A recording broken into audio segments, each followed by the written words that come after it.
Lu mah emang pertanyaannya random banget nih. Gue juga jawabnya random. Gak apa-apa. Imun baik serandom itu. Makasih ya, Iya, natural sekali. Tentu saja. Memang spontanitas itulah yang di highlight di Imun Bites ya. Coba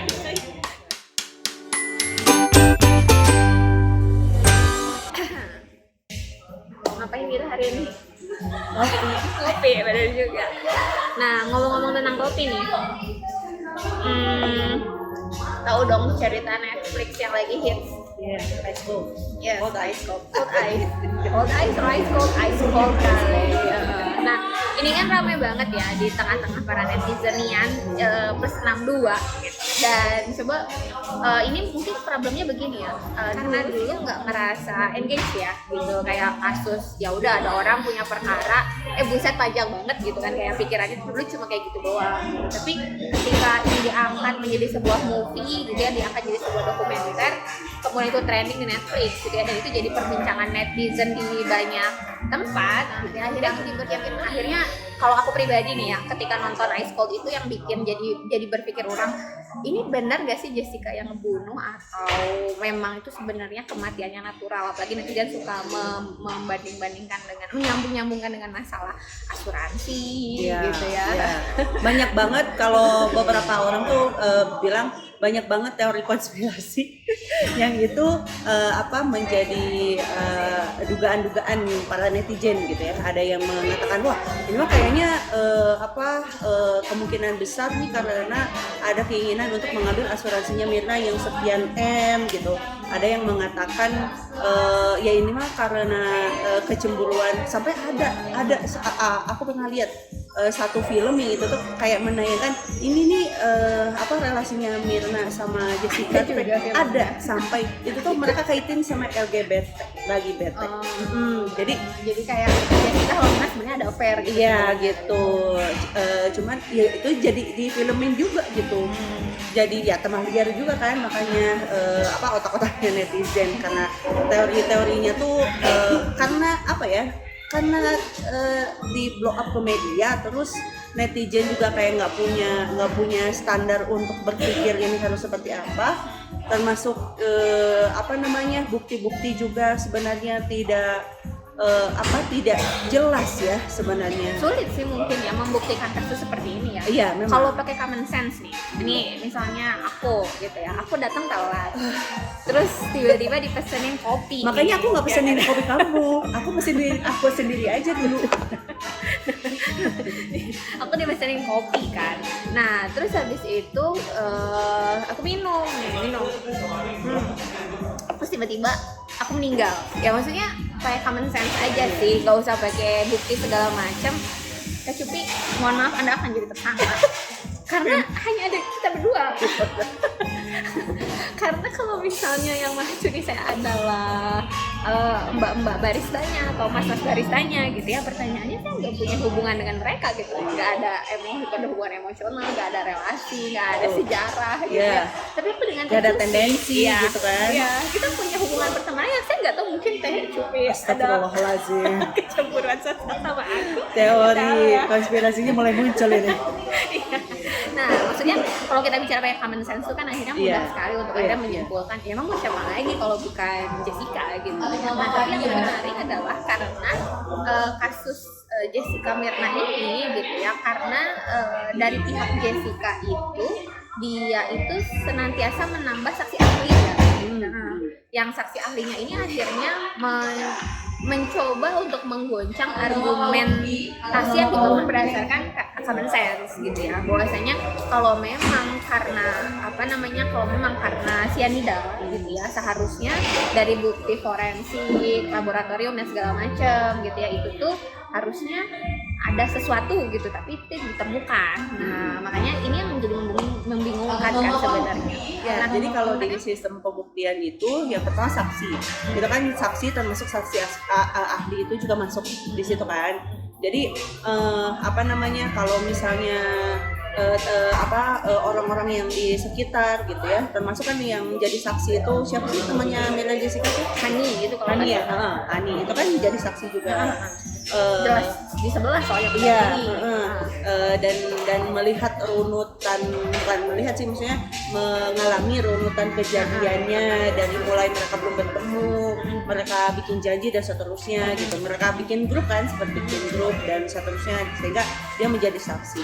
Tapi kan di sini saksi ini kan tidak langsung menembak siapa tersangkanya gitu kan, hanya memberikan kesaksian untuk satu peristiwanya aja. Jadi gitu. menceritakan kronologi peristiwa. Iya. Terus yang kedua kan dokumen. Kalau dokumen kan jelas nggak ada apa sih namanya, nggak ada di kasusnya yang ini. Kemudian setelah itu nanti aku takut salah ya. Tapi yang terakhir itu ada di sumpah. Terakhir itu di sumpah gitu. Oh, jadi maksudnya di hukum positif itu sumpah itu berlaku juga? Sumpah tapi di poin terakhir. Di poin terakhir.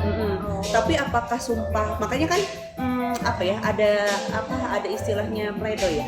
Saya lupa. Pledoi, pembelaan kan itu.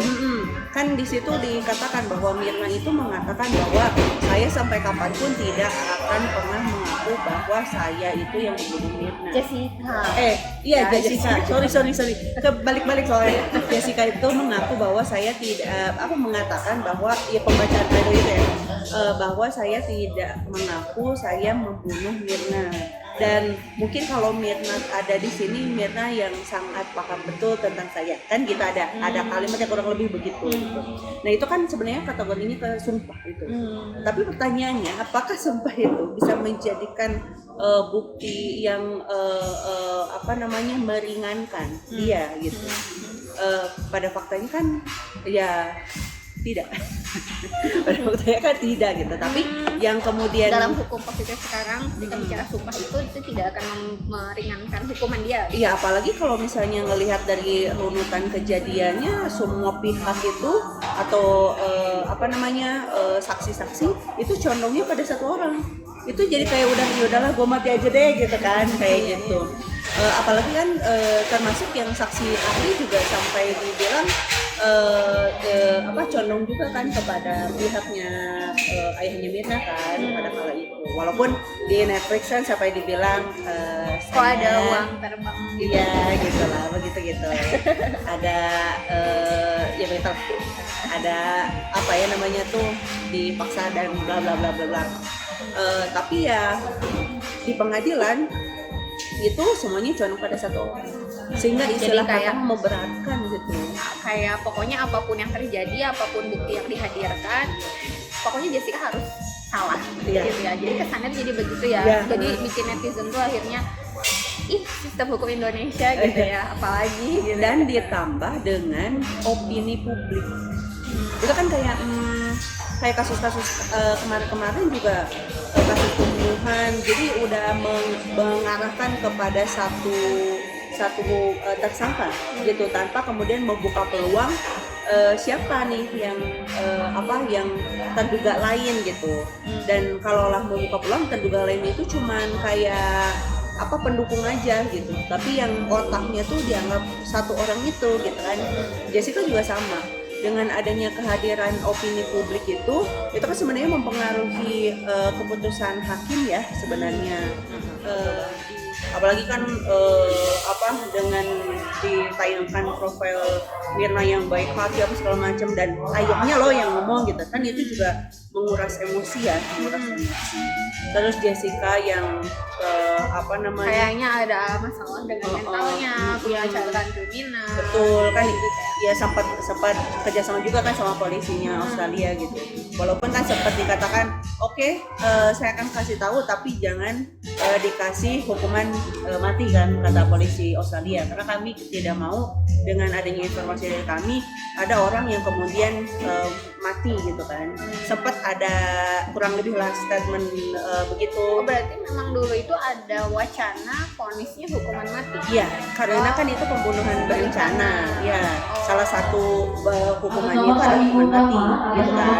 Nah, cuman syarat dari polisinya Australia untuk bisa membuktikan attitude atau kesehariannya Jessica tuh seperti apa Oh, gitu. dia pakai syarat. Ya, ya syarat. Ada yang begitu ya. Ada.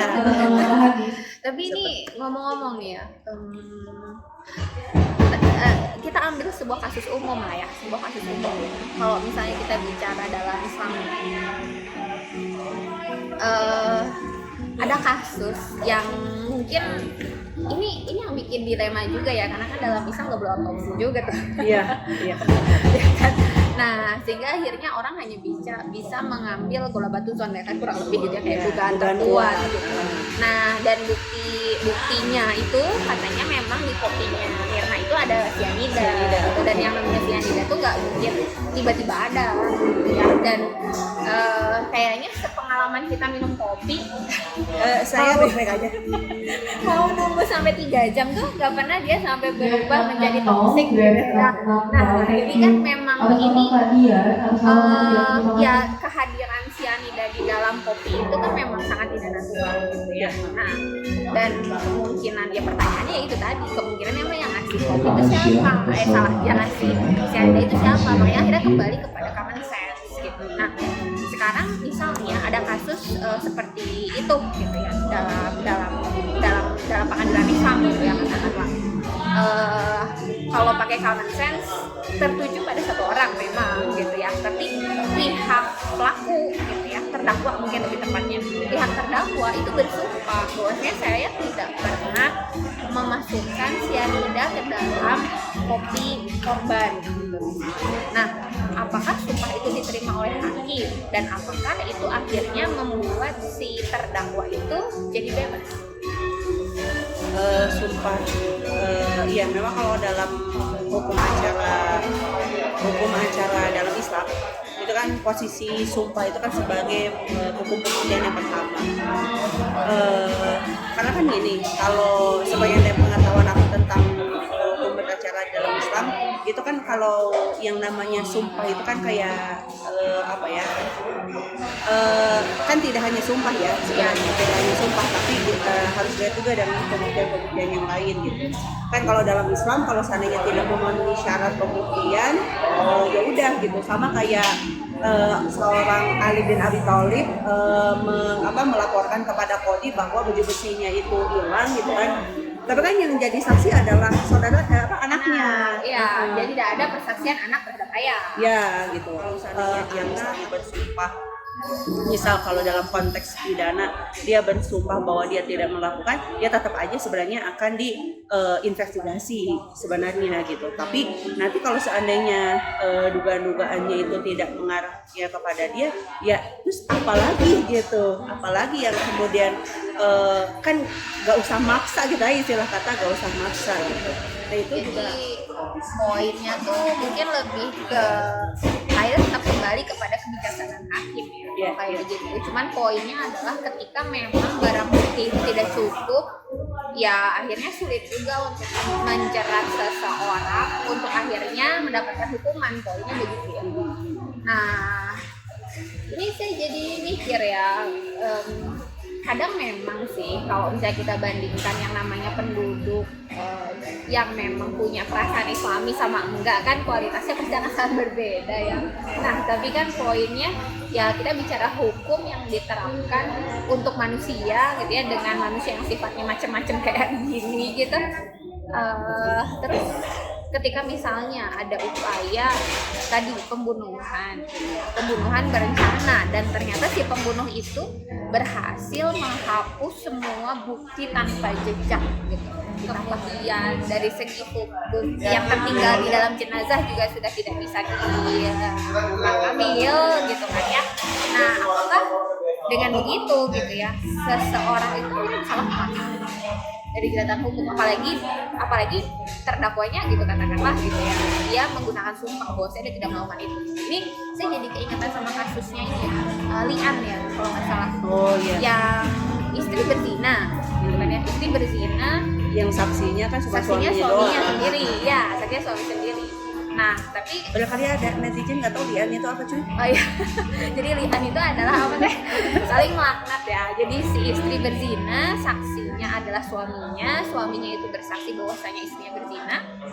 Dia bersumpah, si suami bersumpah. Istilah sekarang tuh kepergok melakukan sesuatu yang haram. Nah, jadi si suami itu bersumpah di hadapan hakim bahwasanya istrinya berzina. Nah, tapi si istri gitu ya, dia juga bersumpah di hadapan hakim saya tidak berzina, gitu kan. Nah, kalau kita bicara hukum Islam kan harusnya yang berzina dikisos dirajam nih, gitu ya. Nah, tapi karena si istri bilang saya tidak berzina, akhirnya dia lepas. Iya betul. Ya kan? Nah, Sehingga yang berlaku bukan hukum dunia sih. nah itu dia. Dimensinya hukum Islam itu begitu ya, vertikal gitu, nggak cuma secara duniawi tapi juga akhirat. Nah yang itu tidak ada dalam sistem positif sekarang. Makanya memang keadilan sempurna itu kan memang hanya milik Allah ya, nanti di yaumul akhir ya. Tapi poinnya secara duniawi ya berarti dalam tanda kutip seandainya ada peristiwa seperti itu gitu ya, ada kasus pembunuhan berencana, barang bukti hilang semua, dari jenazah itu nggak bisa diambil, sedangkan terdakwa itu dia bersumpah tidak melakukannya, ya dalam tanda kutip bisa jadi hakim pada akhirnya jadi membebaskan terdakwa tadi ya. Iya. Tapi pernah nggak sih dengar kasus yang kemarin-kemarin yang aku lupa kasusnya siapa, yang dia membunuh temen kosannya gara-gara ya dia butuh duit, kemudian dia bunuh, dia ambil laptopnya segala macam. Terus kan dia akhirnya aku lupa dia menyerahkan diri apa mengaku ya. Kalau mengaku kan berarti udah ketangkap, akhirnya mengaku. Kalau menyerahkan diri kan bawa badan sendiri. Tapi yang jelas poinnya di situ dia bilang, aku tuh nggak tenang, setiap hari itu dihantuin sama teman aku itu. Nah kan sebenarnya gini, kalau orang normal, itu dia. Kalau orang normal, iya benar sih. Kalau orang normal, kalau dia melakukan sesuatu yang sifatnya itu melanggar nilai-nilai kemanusiaan, ya melampaui fitrahnya lah ya. Emang ada di antara netizen di sini yang senang membunuh nyamuk, oke lah, karena dia sudah menzalimi kita. Tapi kalau misalnya membunuh teman sendiri yang teman main sendiri, itu kan udah ada muncul rasa sayang, ada ikatan emosional, itu. kemudian menghilangkan nyawa. Terus akhirnya tuh ya tadi dia menghilangkan nyawa, terus kayak pasti ada perasaan bersalah dong. Makanya perasaan bersalah itu kan sebenarnya naluriah ya, ada dalam diri seseorang yang itu tuh nggak boleh dikikis juga, nggak boleh akhirnya tuh kamu ya merasa bersalah, nggak gitu juga gitu. Justru Allah itu menitipkan perasaan-perasaan itu tuh untuk kita mengendalikan diri gitu, mengendalikan perbuatan-perbuatan yang dianggap tidak manusiawi. Makanya kalau dalam pengadilan Islam itu hakim itu selalu menekankan bertakwalah kamu kepada Allah. Nah iya benar. Nah kan kalau tadi contoh kasusnya yang li'an tadi ya, istrinya itu udah tahu dia tuh bersalah, kemudian dia itu bersumpah loh ya, bukan hanya sekedar aku bersumpah tapi yang sebelahnya begini. bukan hanya gitu, tapi dia bersumpahnya tuh di hadapan Allah loh, nanti di persidangannya Allah loh gitu. Sedangkan kehidupan abadi itu kan kalau dalam persepsi seorang muslim, kehidupan abadi itu kan ya di akhirat ntar gitu, dan gak ada sistem pertobatan di akhirat itu. Sistem pertobatan itu hanya di dunia doang gitu. Nah orang yang sadar dengan mindset seperti itu, dia pasti nggak akan mungkin mengatakan sumpah sembarangan gitu. Artinya dia tuh bersumpah karena memang dia tidak melakukan itu gitu, tapi dia bersumpah tuh karena ya dia bersumpah atas perkataan yang memang benar adanya gitu, bukan sumpah yang palsu seperti itu. Kalau seandainya orang yang sadar, dan kalau dia misalnya berbohong, dia akan punya istilah kata kecemasan dalam dirinya yang membuat dia tuh aku nggak bisa nih berbohong. Ya itu ya, orang berbohong aja tuh bisa cemas kalau yang normal. Kalau dia punya penyakit psikologis tertentu, ya dia akan berbohong itu ada sesuatu hal yang jalan dia untuk mengamankan diri, dan dia akan merasa tenang-tenang aja dengan berbohong itu gitu. Nah makanya di sini mungkin pentingnya ya ketika kita bicara sistem Islam ya. Yeah. Karena kalau kita bicara sistem Islam itu kan ya bayangkan bahkan orang munafik aja di zaman Nabi itu pergi ke masjid gitu loh. Iya benar.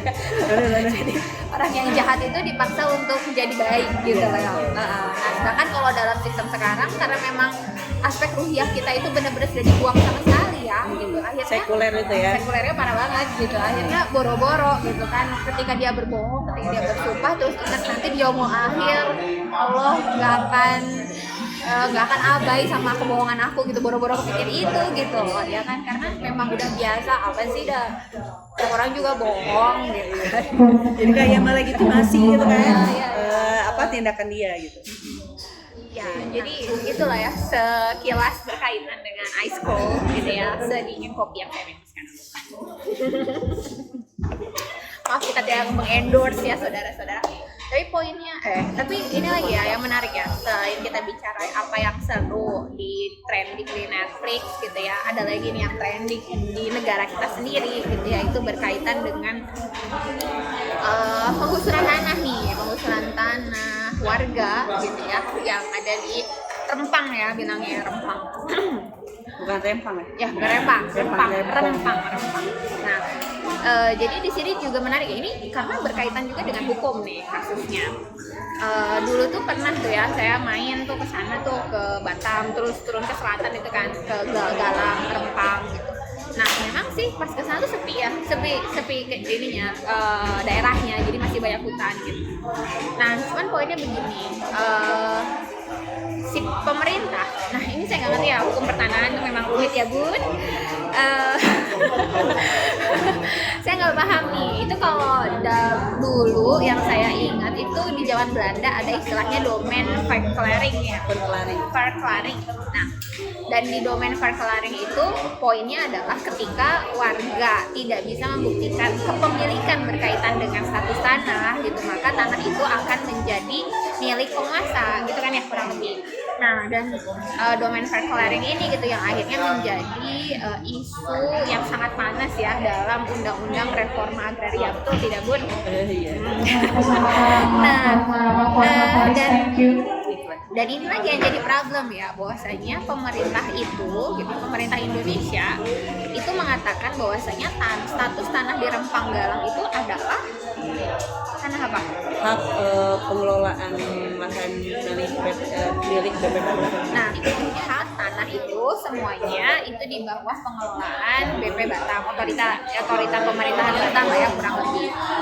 Nah, sehingga BP Batam punya hak untuk akhirnya memberikan tanah tersebut kepada pengusaha, investor atau siapapun gitu ya. Sehingga kalau kita bicara secara legal, dalam tanda kutip nggak ada yang salah dong dengan pemerintah. Jadi kalau misalnya nih ada saudara-saudara kita digusur di Rempang, harusnya mereka nggak komplain dong. Gimana dong? Kan itu bukan milik aku. Nah, apakah memang seperti itu? Maksudnya kasusnya tuh kayak gimana sih? Kalau kita bicara dari sudut pandang hukum mungkin, oh berarti warga yang salah dong. Kenapa warga tinggal di situ tidak bisa? Kok mereka tidak mengubah status kepemilikan tanah lah katakanlah? Iya, karena kan ya itu jadi apa ya? Jadi alasan kuat ya, dianggap menjadi alasan kuat. Kemudian PP Batam ceritanya menggusur masyarakat Rempang atas nama investasi gitu kan. Karena dianggap warga di sana itu nggak punya kepemilikan sertifikat kayak sertifikat hak milik gitu kan. Tapi memang karena kalau kita lihat kan di pemberitaan itu ada hak yang kemudian diberikan kepada perusahaannya, katanya ya perusahaannya Tommy Winata gitu ya, untuk bisa mengelola Batam, Rempang sama Galang itu kan. Tapi tapi memang sempat freeze, belum dijalankan karena apa? Karena ada dugaan kasus korupsi lah pada kala itu gitu. Berarti di awal itu ketika memberikan hak pengelolaan kepada Tommy Winata tuh tersendat kasus. Iya, tersendat kasus. Tapi memang untuk hak secara legalnya udah dapet tuh Tommy Winata. Dan kalau ada di majalah Tempo disampaikan, Tommy Winata yang menyampaikan bahwa itu kan 2000 berapa sih Tommy Winata dapatnya? 2000 udah lama pokoknya. Iya, 2000. Lebih dari 3 tahun pokoknya. Lebih dari. 2 tahun sebelumnya itu memang Tommy Winata tuh kayak udah dikontak gitu loh sama pemerintah untuk yuk kelola gitu. Kalau bahasa kita ya, yuk kelola Batam, Rempang sama Galang ini. Jadi udah ada wacana. Dan menurut laporan dari dari aktivis lingkungan, di situ ada satu surat edaran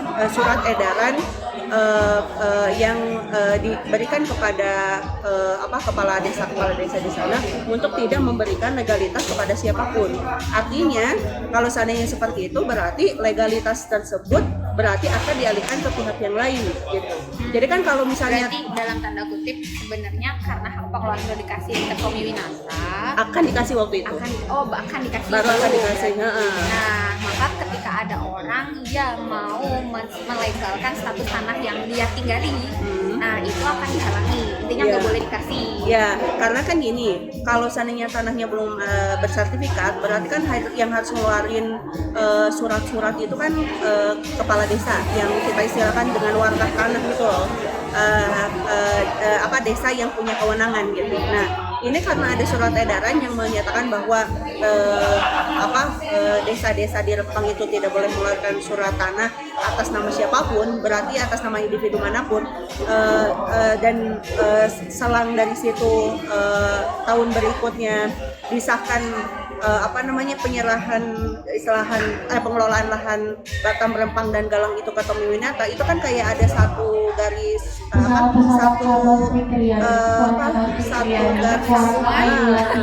ada ketersambungan antara satu peristiwa dengan peristiwa yang lain. Karena kan nggak mungkin ada surat edaran itu kalau seandainya nggak ada tujuan, nggak ada maksud dan tujuan kan gitu. Nah sebenarnya kan kalau secara dari historisnya itu kan masyarakat sudah ada di sana ya, bahkan kan kalau dari sisi sejarah banyak banget ya hari ini tuh yang mengungkap sejarah masyarakat Rempang yang udah meninggali Pulau Rempang itu dari 1834 gitu kan. Tapi kok itu kayak dianulir gitu keberadaan mereka itu, hanya fokusnya tuh pada legalitas tanah gitu. Kan sebenarnya nggak bisa seperti itu. Kalau kita bicara tentang hukum, kita juga harus bicara dari sisi historicalnya itu seperti apa gitu. Tapi secara hukum positif yang berlaku ya, berarti kalau kayak gitu memang dalam hukum positif Indonesia sekarang bukti de facto dia tinggal itu lebih lemah dibandingkan sertifikat yang dia punya. Berarti kurang lebih begitu ya? Iya. Pokoknya kasusnya kalau terjadi sengketa, lu nggak punya sertifikat, walaupun kamu udah beranak cucu di situ berabad-abad gitu ya, mati aja gitu. Oh, ngerti ya, pikir ya. Iya. Karena kan kalau di sistem hari ini legalitas itu yang diagung-agungkan gitu. Makanya kan kenapa orang itu hari ini tuh kayak kalau beli tanah tuh nggak punya sertifikat, ribet nih gitu. Padahal sebenarnya nggak harus ribet sih, karena kan setiap lokasi itu kan punya historicalnya masing-masing, dan yang tahu semua itu adalah desa gitu. Karena mereka pemerintahan yang terkecil kan, yang skupnya itu terbatas, tapi mereka tuh tahu ceritanya, misalnya lokasi yang ini tuh dari keturunannya Atmawijaya misalnya. Siapa itu? Dari itu universitas ya. Jaya dari Atmawijaya, ahli warisnya tuh siapa, dulu ada transaksi apa, itu tuh sebenarnya warga itu secara tidak langsung ada catatannya di desa. Ada yang tercatat di desa, ada yang tidak tercatat, tapi tidak ada saksi. Diketahui, termasuk misalnya gini. Tapi itu ada kasus juga loh. Maksudnya kalau kita bicara secara faktual, harusnya desa yang lebih paham ya. Nah, begitu jadi pergantian desa. Ini kasusnya waktu saya jalan di Natuna ya, terus ngobrol sama mantan bupati waktu itu ya, ke Kodarullah ya. Nah, direncanakan sih ke Kodarullah. Ya itu bagian dari Kodarullah juga. Nah, itu adalah kadang tuh masalah sengketa tanah itu juga terjadi gara-gara itu juga. Dalam artian terjadi pergantian kepala desa. Terus akhirnya kepala desa yang sebelumnya ngasih hak pengelolaan kepada, atau hak kepemilikan atau warak apalah istilahnya ya, kepada si fulan gitu ya. Nah, tahun depan 5 tahun setelahnya gitu ya, ketika kepala desa itu ganti berubah juga tuh catatannya gitu, tanah Ya. ini tanah Cipularna. Iya, banyak yang kayak gitu. Apalagi kalau Ribet ya. apalagi kalau misalnya apa namanya, setelah tahun 1960 tuh, karena udah mulai ada pencatatan, kan Undang-Undang Agraria tuh 1960 ya. Jadi mulai ada perubahan pencatatan diri di apa namanya, di kantor desa dan seterusnya gitu. Tapi harusnya gitu, idealnya kalaulah mereka ada kebingungan pencatatan, misalnya karena pemerintahnya baru, tapi mereka itu punya sesepuh memang yang menjadi saksi biasanya. Jadi karena mungkin kalau zaman dulu kan terbatas ya orang-orang, jadi informasinya tuh sangat apa namanya, sangat diketahui lah oleh warga masing-masing gitu. Misalnya kayak ada yang cerita ke aku tuh, ada kasus di mana ya, di Sumedang ya, aku lupa. Tapi dibilangnya tuh gini, ini tuh secara kepemilikan punya si Nyonya A. Tapi memang saya tuh dulu penggarapnya, dan saya itu memang dulu dikasih sama si Nyonya A. Ada saksi nggak? Ada, si Bapak Anu gitu. Tapi memang hari ini tuh mungkin Nyonyanya sudah meninggal. Oh ya jelas. Kalau nyonyanya masih hidup ya tanya Nyonya A lah. Oh, maksudnya sengketanya terjadi karena ada keturunan Nyonya A yang Betul. menggugat tanah penggarap. Betul. Oh. Nah kadang-kala kan si ahli waris tuh nggak tahu gitu, transaksi antara orang tuanya itu seperti apa kan. Tapi kan ada saksi yang lain yang biasanya tuh menguatkan, misalnya dari ceritanya, atau misalnya dia menyaksikan perjanjian, atau misalnya yuk ini aku mau ngasih tanah ini yang 1000 hektar ke kamu ya gitu. Ditunggu loh. Netizen udah dikasih tanah sih. Di mana? Jadi Nah itu misalnya gitu. Tapi kan kayak transaksi antara kedua belah pihak aja gitu. Kadang-kala anak-anak kan nggak tahu misalnya kan. Tapi dari situ ada sebagian orang yang mungkin menceritakannya, atau misalnya sebagian orang yang akhirnya kayak cuma tahu pada faktanya memang tanah itu digarapnya sama siapa. ya gitu kan. Kalau zaman Belanda apalagi kan, tanah milik Irlander siapa gitu kan, digarapnya sama siapa. Nah itu kan makanya kenapa katanya Undang-Undang Agraria itu kan ceritanya ingin menghapus konsep tuan tanah, ceritanya. Makanya kan Jadi ada tanah itu diberikan kepada penggarap. ya Tapi gitu. ternyata itu memunculkan sengketa yang lain. Betul. Karena ya konsepnya yaitu ya legalitas tanah yang diperlukan hari ini tuh gitu. Karena mungkin itu standar yang paling jelas ya, yang terlihat gitu. Yang tadi kalau kita ngomong bukti kepemilikan hukum pembuktian itu, dokumen itu kan menjadi hukum pembuktian yang sah. Jadi kalau misalnya bisa sih saksi itu bisa, tapi kayaknya kalau dokumennya itu kan udah jelas gitu, kayak nggak ada asumsi yang lain gitu. Mungkin ke arah sana ya, tapi nggak tahu juga. Tapi justru dengan adanya konsep dokumen fokusnya ke dokumen itu, akhirnya kan banyak sengketa, dan banyak akhirnya dokumen-dokumen yang kemudian dipalsukan, dan masyarakat juga nggak tahu ya, ini tuh misalnya ada klaim bahwa ini tuh milik orang Belanda zaman anu gitu. Tapi Kasusnya ada goel tuh begitu bukan? iya. Kok ini adalah milik si tuan Belanda zaman anu ya. gitu. Dan akhirnya katanya ahli warisnya yang hari ini mengklaim. Padahal itu udah lewat berapa generasi ya? Iya. Tawak ya memang. Cuman pertanyaannya, ketika itu milik orang Belanda, ada aturan lain kah yang mengatakan bahwa ketika milik Belanda, apakah benar nanti masuk ke ahli waris, atau ada aturan lain yang kemudian menyatakan bahwa itu tuh akhirnya milik negara? Nah itu juga Atau milik negara. ya, nah itu juga harus harus ditelusuri memang gitu. Jadi kita nggak bisa, atau keturunannya tuh nggak bisa mengklaim dia tuh kan milik orang tua saya gitu. Ternyata nggak tahu aja kalau dulu pernah ada aturan yang kemudian mencabut haknya itu. Dulu itu terjadi di daerah Cembuluit misalnya. Jadi ada klien yang dia tuh udah punya punya sertifikat, tapi dia tuh nggak tahu lokasi tanahnya di mana. Nggak tahu lokasi tanahnya di mana. Oke. Nggak tahu lokasi tanah bapaknya tuh kebetulan TNI, nggak tahu lokasi tanahnya di mana. Ternyata setelah diusut ada tanah yang beririsan di mana tanah tersebut memang dulunya bisa dibeli sama TNI, tapi akhirnya ada satu peraturan yang mencabut itu sama BPN gitu. Nah, itu kan tidak semua orang tahu tentang aturan itu kan. Berarti kasusnya legalitas tanah bapaknya jadinya tercabut. Iya, gara-gara harusnya aturan itu ya. Gitu. Nah, hal-hal yang semacam itu kan tidak tahu dan harusnya kan otoritas yang kemudian Iya. memberikan informasi. Nah, dan problemnya adalah karena fokusnya itu pada sertifikat, kayak ya ini termasuk yang kasusnya Natuna itu ya. Jadi karena memang masih banyak lahan kosong, lahan tidur gitu ya, akhirnya orang itu buru-buru mensertifikasi tanah tanpa pernah berpikir untuk mengelolanya gitu. Nah, itu. Nah, sehingga akhirnya ketika ada overlapping sertifikat gitu ya, orang juga nggak ngeh kecuali ketika bertahun-tahun kemudian berlalu, infrastruktur dibangun gitu ya, tanahnya mulai bernilai komersial gitu. Nah, barulah sengketa itu terjadi. Ya, betul. Seandainya tanah itu dihidupkan kan sebenarnya jelas gitu ya, ini tanah siapa gitu. Nah, tapi ya fokusnya karena tadi kekuatan sertifikat itu lebih kuat daripada kenyataan de facto gitu ya. Kenyataan. Ya akhirnya sengketa ini terjadi gitu ya, dan itu juga yang akhirnya membuat posisi saudara-saudara kita di Rempang itu jadi dilematis ya. Betul banget. Makanya kalau kita kembali ke hukum kita harusnya dalam tanda kutip lebih mudah ya. Iya, karena yang mengelola itu, konsepnya pengelolaan itu.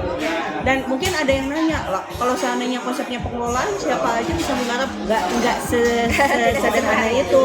Karena kan kalau dalam Islam ada hukum di mana orang tuh nggak boleh menyerobot lahan gitu ya.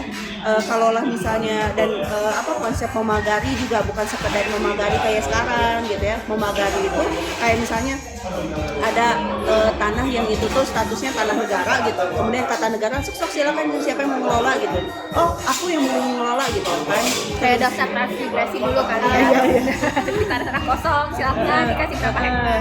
Nah itu tuh kan ketika standar pengelolaannya misalnya mau dibikin gedung atau misalnya kayak pabrik gitu, ya harus ada bangunan pabriknya gitu kan, sehingga itu lahan tersebut Nggak bisa, pokoknya ini HPL-nya aku kasihin kamu gitu ya, nanti dibangunnya 15 tahun lagi. Nah, gitu nggak kan. bisa begitu ya, seperti sekarang.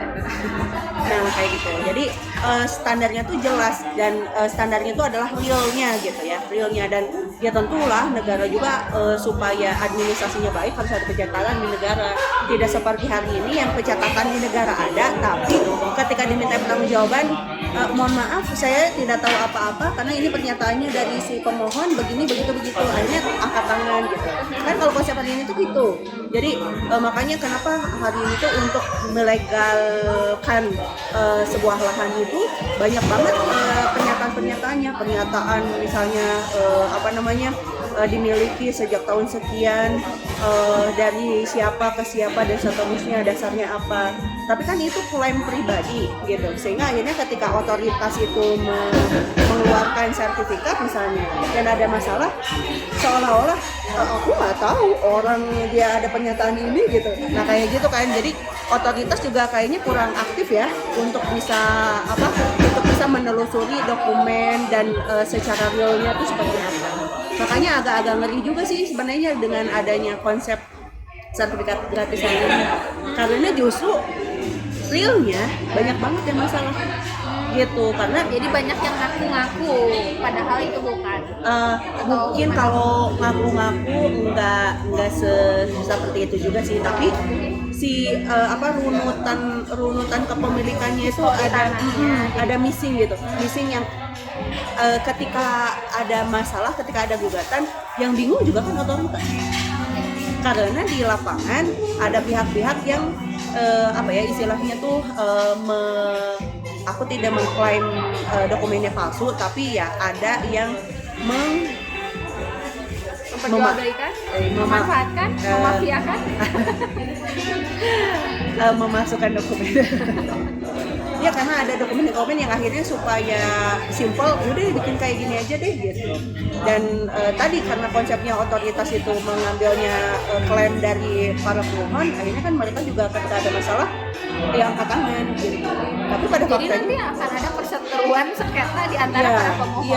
iya, termasuk klaim patok tanah juga kan apa namanya harusnya kan memang itu disaksikan misalnya oleh orang-orang tertentu. Tapi dengan adanya pensertifikatan massal ini kan agak-agak repot ya kalau satu-satu gitu akhirnya ya itu juga jadi permasalahan pada faktanya hari ini kan seperti itu.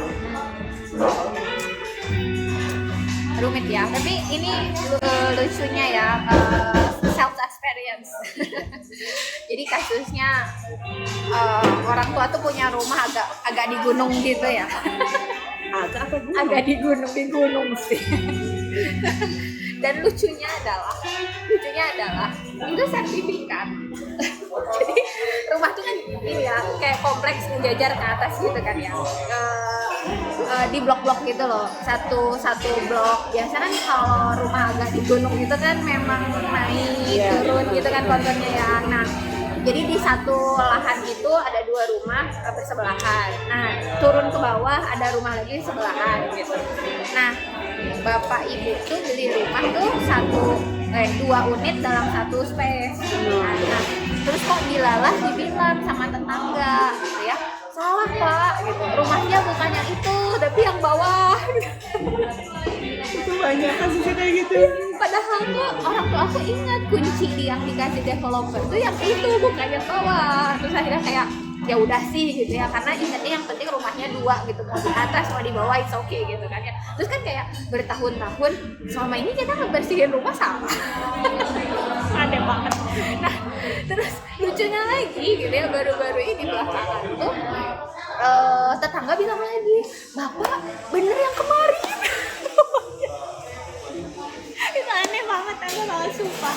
Nah tapi ya itu ya terjadi, maksudnya itu tuh tercatat di BPN, sertifikatnya ada gitu ya, tapi hal-hal remeh seperti itu terjadi gitu loh. Banyak. Ya.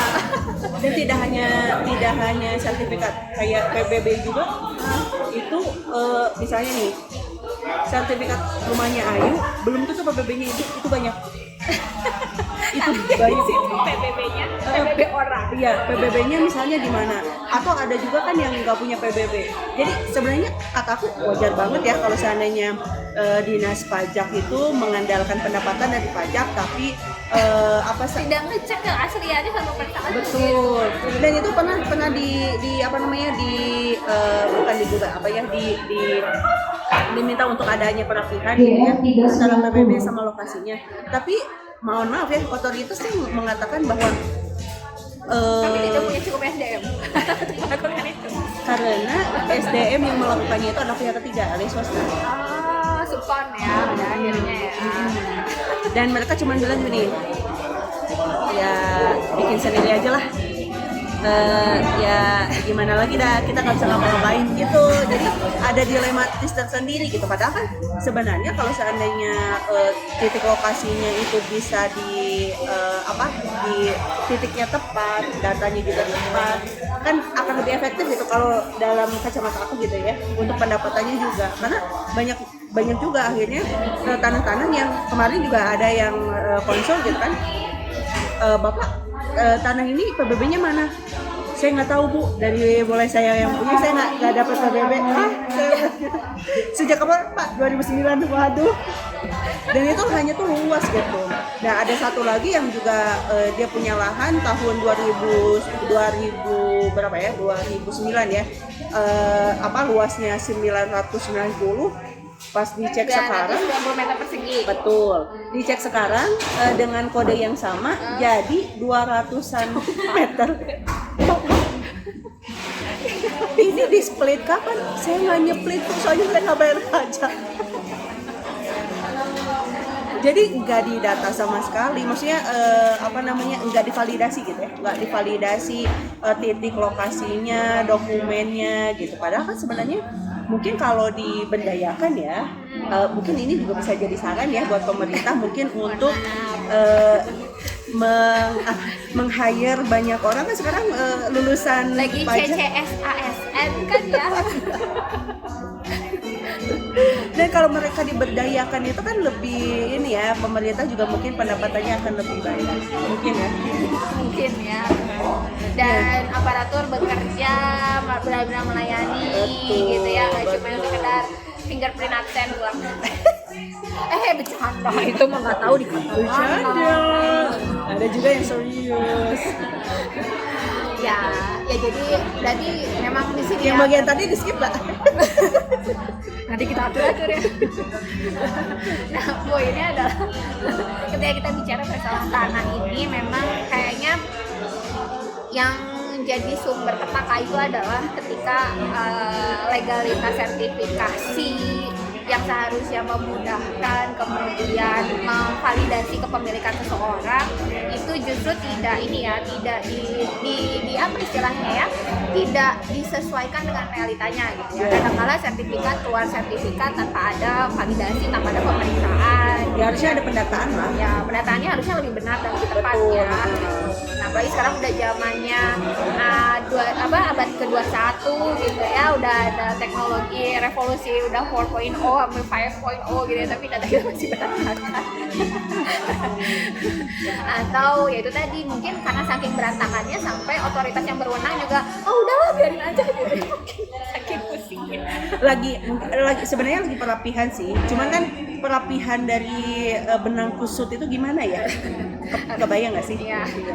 Nah, ditambah lagi ya itu tadi gitu, kita lebih fokus kepada sertifikasi dibandingkan kenyataan. Jadi mungkin bisa dibilang sistem yang ada hari ini berpihak bukan kepada penggarap, pengelola yang sebenarnya gitu ya, tapi lebih kepada pemilik legalitas gitu. Nah, padahal kalau kita bicara sistem yang lebih adil, tentu saja akan lebih adil memberikan tanah itu kepada yang mengelola ya, karena itu kayak keringat mereka, kerja mereka. Dan mereka tuh menghidupkan gitu, jadi tidak membiarkan gitu kan. Justru mereka dengan adanya di sana juga kan akhirnya tuh menjaga. Kan selama ini kan masyarakat Rempang juga tidak sampai merusak ya, bahkan mungkin menjaga lokasi tersebut gitu dengan semaksimal mungkin, dengan sebaiknya, dan mereka tuh hidup loh di sana gitu, bukan sekedar main-main.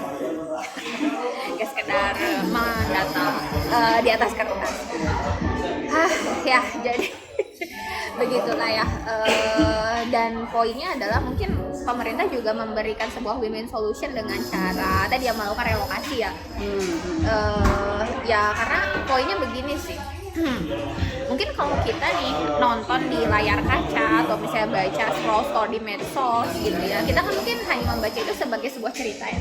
Tapi sadarkah teman-teman gitu bahwasanya mereka itu adalah manusia yang punya emosi, punya kehidupan gitu ya, mereka punya nafkah ya, hidup di sana, mencari nafkah di sana, punya keluarga di sana gitu. Nah, kemudian tiba-tiba gitu ya, out of nowhere atas nama kepentingan investasi, mereka tiba-tiba minta dipindahkan gitu ya. Sudah dipindahkan, tempat pindahnya pun belum disediakan gitu ya. Nah, ini kan coba bayangkan kita seandainya kita di posisi itu, kita sudah punya pekerjaan, kita sudah punya tempat tinggal, terus tiba-tiba kita dipindahkan ke sebuah tempat yang entah nafkah kita nanti bagaimana, rumah kita juga belum ada gitu. Apakah kita terima? Secara manusia pasti kita akan nolak ya. Iya betul. Nah, makanya ketika kita bicara menuntut keadilan untuk teman-teman yang ada di Rempang, itu memang masalahnya adalah kemanusiaan. Satu, mereka sudah tinggal lama di sana sebelum para investor itu datang ya. Kemudian yang kedua gitu ya, secara hukum gitu ya, kita bicara keberpihakan hukum kita juga lebih ke arah legalitas bukan kepada kenyataan. Pun ketika sudah ada legalitas juga banyak sekali hal yang overlapping gitu ya. Jadi seharusnya ini menjadi satu titik ya di mana pemilik otoritas harusnya berintrospeksi gitu. Mereka itu sebenarnya melayani siapa? Melayani masyarakat atau melayani kepentingan siapa? Ya. Dan sampai minuman kita habis ya. Tadi sampai mana kita? sampai Rempang ya. Nah, dan memang masalah hukum ini memang jelimet ya, dan ini juga menggambarkan keberpihakan otoritas kepada siapa dan kepada apa sebenarnya. Nah, Dan ngomong-ngomong tentang konflik gitu ya, ini juga menjadi konflik yang abadi rasanya ya, dari mungkin sepanjang generasi umat Islam itu, setidaknya dari generasi Islam yang lahir dari zaman saya, bapak saya mungkin ya, sampai generasi sekarang gitu ya, Z. Ini kan isu Palestina tuh gak pernah berakhir ya gitu rasanya ya. Dan kadang-kala nih kalau buat saya pribadi ya, karena saking seringnya serangan terhadap Gaza gitu ya, jadi kayak sering banget masuk berita itu, sampai akhirnya mikir, oh gitu, maksudnya saya kadang khawatir ya, jadi tumpul gitu nuraninya gitu, karena kayak berita pertama kali itu lagi gitu. ya akhirnya jadi begitu gitu. Karena kalau misalnya kita bicara ada berita yang menyedihkan pada satu waktu gitu ya, pada satu waktu misalnya kayak kasus anak SD bunuh diri karena nggak punya uang gitu misal, begitu kita baru mendengarnya sebagai sebuah peristiwa yang pertama kali terjadi gitu ya, rasa empati kita itu kan terkuras habis-habisan ya. Kok bisa gitu ya, mungkin akan ada banyak penggalangan dana, kita bisa dan segala macam gitu ya. Tapi ketika kita mendengar kasus yang serupa gitu ya, untuk peristiwa yang kedua, ketiga, keempat gitu, kadang ambang batas empati kita itu turun gitu. Betul. Nah, dan ini juga yang saya khawatirkan gitu ya, berkaitan dengan kasus Gaza, Palestina gitu ya. Karena ini berulang gitu, kasusnya berulang, mereka diserang, terusir dari tanahnya gitu ya, dan habis itu redup gitu kan ya, terus nanti muncul lagi, redup lagi, muncul lagi, redup lagi gitu, sampai akhirnya kita kehilangan kepekaan. Dan rasanya ini juga yang kita temukan ya, bagaimana akhirnya orang juga udah nggak lagi bicara Palestina sebagai orang yang masyarakat yang punya hak untuk mempertahankan wilayahnya, tapi bahkan udah ada wacana bahwasanya Israel juga korban. Nah ya termasuk kan ada komen-komen dari netizen yang entah itu generasi mana gitu kan, yang mengatakan bahwa ya elah kan itu habis duluan gitu kan, tanpa mereka tuh tahu kronologinya. Ya bayangin aja lu udah ditindas bertahun-tahun dan lu punya kesempatan sekarang gitu, dan tetap aja lu lagi yang disalahin gitu kan, kayak nggak ngelihat bahwa yang menindas pertama kali siapa, yang ditindas pertama kali itu siapa gitu, nggak sampai ke situnya gitu, tapi melihatnya potongan peristiwa hari ini gitu ya, katakanlah ini potongan ya, bukan bukan awal kejadian bukan startnya itu adalah Hamas menyerang, tapi startnya itu jauh lebih lama dari itu, jauh gitu ya, dan itu bisa beberapa episode ya. Dan itu kayaknya berkaitan juga dengan masalah hukum gitu. Nah, dan kalau misalnya kita tarik mundur gitu, kita kan ingat bahwasanya Islam itu dulu pernah punya satu empire ya. Kalau baca di sejarah Barat pun kita mengenai dengan Ottoman Empire gitu. Nah, dan itu adalah kekhilafan Utsmani gitu. Nah, dan Palestina itu tidak menjadi masalah seperti dalam artian tidak direbut oleh tentara Zionis Israel gitu ya, sampai akhirnya Utsmani itu runtuh ya kan ya. Nah, dan ketika kita bicara Utsmani dan pasca Utsmani runtuh juga sebenarnya kehidupan masyarakat di Palestina itu masih adem ya, belum ada perebutan tanah wilayah belum gitu ya. Itu kan terjadi juga tahun 1940-an kan, dan itu terjadi setelah Utsmani runtuh gitu ya, kemudian British Inggris itu muncul sebagai pemenang perang, dan Inggris itu memberikan tanah Palestina itu kepada Zionis Israel. Betul. Gitu kan. Jadi kalau misalnya kita kembali lagi kepada hukum positif yang berlaku hari ini, pendudukan Israel, hukum internasional hari ini, keberadaan Israel di tanah Palestina itu legal ya saudara-saudara. Nah, iya legal, karena kan ada perjanjian internasional yang seolah-olah negara-negara lain itu harus meratifikasi dan setuju gitu kan, apalagi mereka masuk ke dalam bagian keanggotaan organisasi dunia gitu kan, jadi mereka itu harus sepakat gitu kan, seperti itu sih. Nah, jadi coba bayangkan ketika kita bicara pendudukan, penjajahan, dan itu dilegalisasi oleh undang-undang internasional. Ya, jadi kita melihat gitu ya, bahwasanya sedari tadi di awal kita ngobrol, di awal kita ngopi sampai kopinya habis, macanya habis. Kita tuh berkutat di seputar hukum gitu gitu Yeah. ya, dari mulai hukum pembuktian, hukum ya pembuktian kepemilikan tanah Yeah. gitu ya, sampai hukum pembuktian kepemilikan sebuah negara. Iya. Sebuah wilayah. Sebuah wilayah. Itu semua berkaitan dengan konstitusi ya, Yeah. berkaitan dengan sistem hidup gitu. Nah, makanya ketika kita bicara tadi konflik Palestina gitu ya, itu bermula karena apa gitu ya, bencana itu bermula setelah Islam itu sudah hilang secara institusi dan kemudian digantikan dengan sistem kehidupan kapitalisme sekuler barat gitu ya, yang akhirnya melegitimasi sebuah sistem baru, termasuk gitu ya negara baru yang tiba-tiba ada diberikan izin untuk akhirnya ada di Palestina ya, di sebuah wilayah. Nah, makanya ketika kita bicara solusi gitu, misalnya ya, ketika kita bicara solusi Israel Palestina gitu ya, sebenarnya kayaknya ini nggak sesimpel ayo negaranya jadi dua gitu kan ya, ayo yang dua-duanya masuk dong ke PBB gitu ya, diakui gitu ya. Nah, kalau menurut Kecilpen ini gimana sih kita melihat konflik ini gitu, dan gimana caranya menyelesaikan konflik ini gitu, kayak biar tadi ya poinnya jangan sampai mulai itu sampai keburu tumpul gitu, karena kasusnya terus diulang-ulang. Betul. Ini kan dari apa namanya ya, dari kecil lah kita juga menyaksikan ya, jadi kayak apa perasaan kita tuh kayak diobrak-abrik gitu kan, tapi kayak kita tuh nggak bisa ngapa-ngapain, yang sampai akhirnya tuh sekarang pada titik dimana ya ntar juga pasti akan redup lagi gitu, tapi akan ada mencuat lagi gitu ya kasus ini, ntar ngeredup lagi gitu.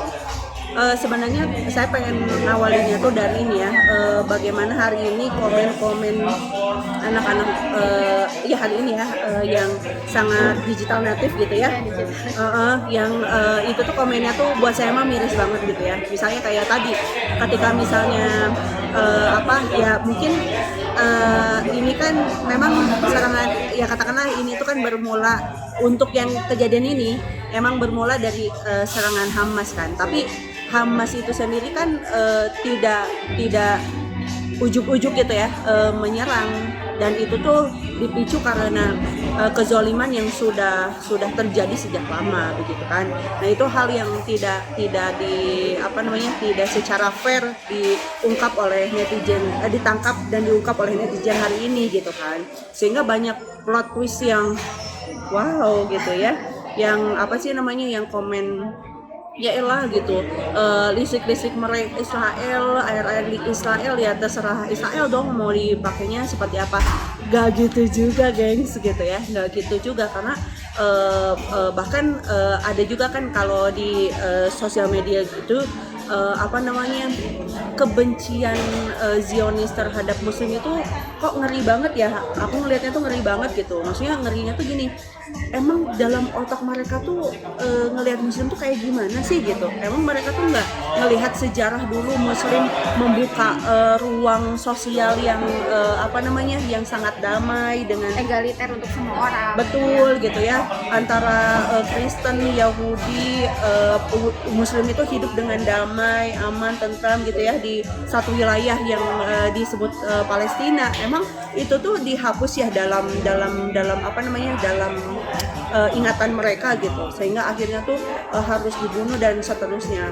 Dan sekarang juga banyak banget ya orang-orang Yahudi yang mengungkap bahwa ini tuh kezaliman gitu, karena ternyata tidak semua orang Yahudi itu pro dengan apa yang dilakukan oleh Zionis gitu ya. Bahkan mereka tuh mengatakan bahwa selama ini kami itu dibohongi gitu ya, tapi aku nggak tahu ya siapa ininya. Karena sebenarnya Zionis itu gerakan politik kan? Iya, gerakan politik. Jadi bukan orang Yahudinya ya guys gitu. Orang-orang, maksudnya rabi-rabinya Yahudi gitu ya, nggak semuanya itu pro dengan keberadaan Zionis Israel gitu ya. Bahkan ada yang mengatakan bahwasanya ya memang Tuhan telah menakdirkan orang-orang Yahudi itu tersebar dan tidak memiliki negara. Ya, sama kayak gerakan perang salib ya. Gimana tuh? Ya, perang salib juga kan sebenarnya dipanasi oleh rahib-rahib yang ceritanya kan mereka tuh tidak mau gitu ya Islam itu berjaya gitu. Padahal sebenarnya orang Kristen yang katakanlah secara kehidupan pengen tenang itu kan sebenarnya nggak mau adanya peperangan misalnya kan kayak gitu. Jadi ada mindset, ada perbedaan pendapat juga ya di antara para agama di antara betul. mereka gitu ya. Jadi yang apa Zionis itu sebenarnya tidak mewakili Yahudi juga gitu kan. Nah ini yang perlu dipahami juga oleh kita semua gitu, karena apa namanya cuman gerakan ini memang menghendaki adanya negara kan, dan itu kan udah di setting lama ya, dalam artian apa mereka tuh memang pengen punya negara, mereka tuh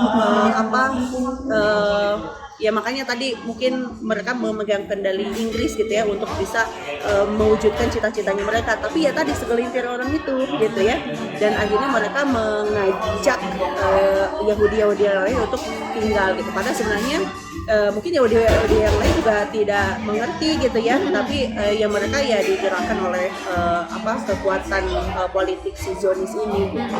Nah ini juga harus dipahami sama kita sih sebenarnya, sehingga kita tidak mengambil peristiwa yang hari ini terjadi, pengoboman dan segala macam itu hanya berat sebelah gitu ya. Kita harus melihat secara rangkaian peristiwanya ya, kita harus tahu dalam satu titik ya.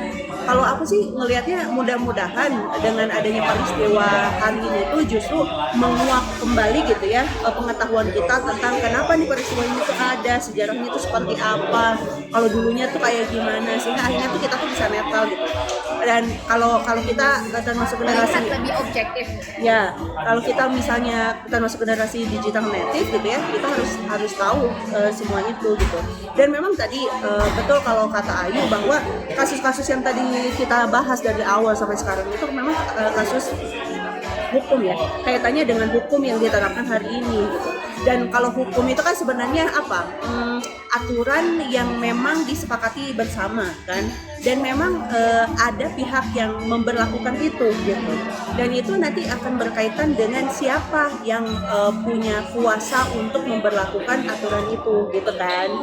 Dan kita tahu hukum hari ini, hukum di Indonesia gitu ya, hukum positif di Indonesia, hukum internasional itu tidak bisa terlepas dari otoritas yang memang tengah berjaya hari ini gitu ya, yang mereka memang menguasai istilah kata perpolitikan dunia gitu. Jadi kendalinya ada di mereka gitu kan. Jadi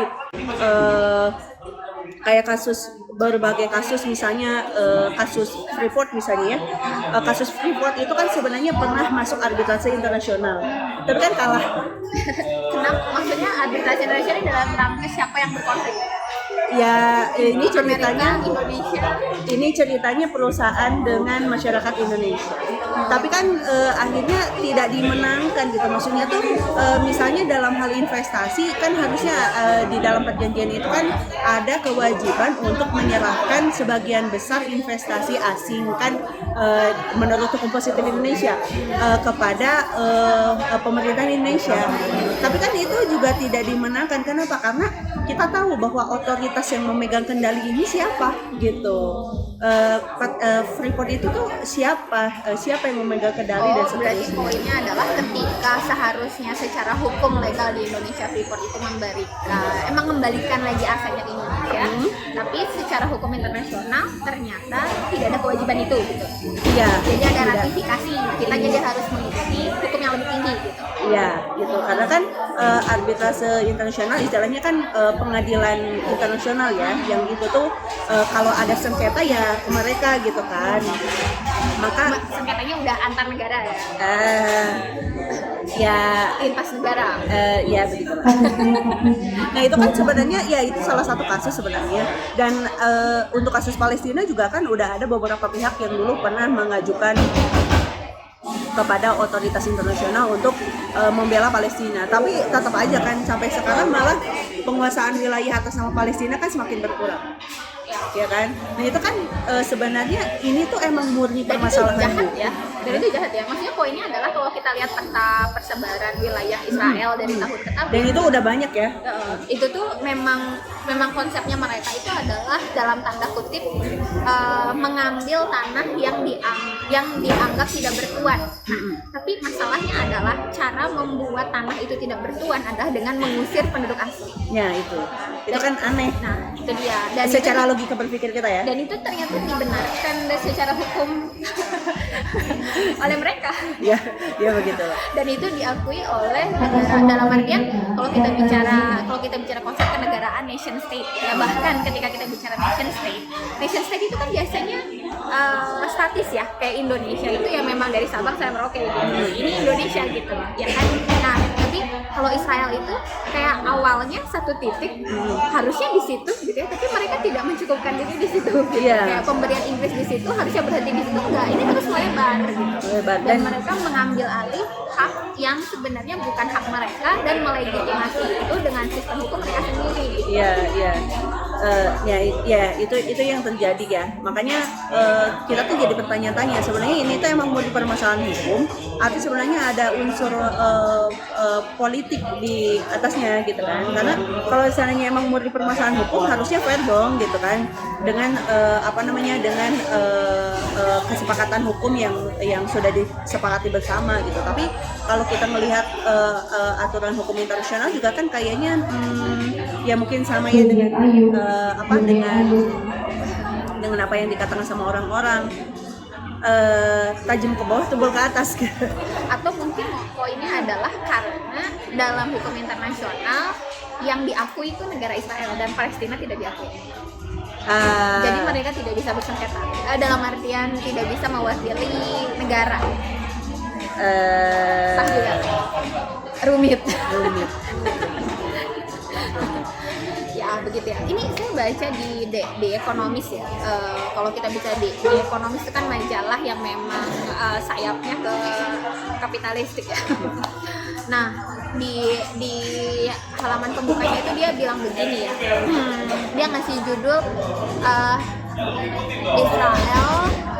Israel Agonian and its retribution kalau nggak salah. Jadi kayak kemarahan Israel dan pembalasannya.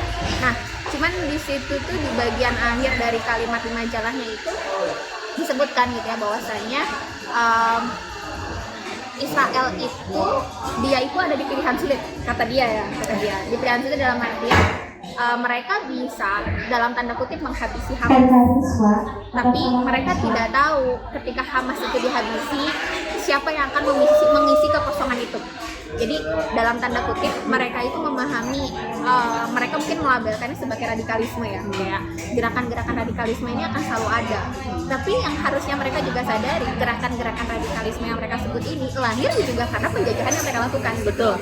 Nah, tapi mereka menganggap bahwasanya apa yang mereka lakukan itu benar dan mereka butuh pengakuan internasional dan mereka butuh untuk akhirnya diakui keberadaan, kedaulatan dan hak untuk membela dirinya. Tapi mereka itu tidak nampaknya, kalau saya dari bacaan dari bagaimana cara mereka itu menarasikan cerita, mereka itu tidak menganggap bahwa Palestina juga adalah sebuah negara yang berdaulat dengan penduduknya yang juga seharusnya berdaulat gitu. Nah, artinya kan di sini saja sudah timpang. Timpang sekali gitu. Jadi apa yang diinginkan oleh Israel itu adalah ya negara Israel tanpa Palestina gitu. Ya itu yang terjadi. Nah, sehingga kalau misalnya kita bicara dari sudut pandang keislaman ya, dari sudut pandang Islam ya, Islami dari sudut pandang Islami ya, kita akan melihat bahwasanya satu petaka ini muncul ya karena satu khilafah Islam itu sudah runtuh, ya kan? Sehingga ketika kita bicara hukum positif, hukum internasional itu semuanya diatur berdasarkan sistem sekuler kapitalisme. Dan lagi bicara sistem Islam kan. Dan condongnya kepada siapa yang berkuasa, siapa yang ingin menguasai gitu kan. Dan kita tahu dong polisi dunia sekarang siapa. Iya, nggak usah kita bilang ya inisialnya apalagi. Ini nih kopi saya. Kopi saya mana? Ya itu ya. Jadi kita juga melihat bahwa kasus Palestina Israel ini bukan sekedar permasalahan pendudukan aja gitu, tapi memang ada unsur politis di dalamnya gitu. Ya dari rangkaian pembicaraan tadi ya, kemudian dari apa yang kita baca, kemudian sejarah-sejarahnya ya kita sebenarnya bisa kita simpulkan bahwa ini tuh tidak sesederhana apa yang kita bayangin gitu permasalahannya itu gitu. Tapi sebenarnya kasus yang Palestina ini kok agak-agak mirip sama Rempang. Cuman bedanya pelakunya. Ya, pelakunya. Latar belakang sejarahnya. Ya. Ya, jadi itu mungkin ya secuil dua cuil obrolan santai kita di Moonbite kali ini. Kalau misalnya ada yang salah-salah ya mau dimaafkan karena kita memang nggak pakai skrip ya. Iya, kayak random. Ini adalah pikiran random kita gitu ya. Kalau misalnya ada saya akan dikoreksi. Kalau misalnya nggak sepakat boleh banget komen di kolom komentar di bawah. Dan kalau misalnya kamu pengen lagi kita bahas isu-isu yang menarik untuk kita kuliti dan kita obrolin, boleh juga langsung komen di bawah ya. Oke, makasih banget udah mau nemenin kita di hampir entah berapa jam ini. Sampai ketemu lagi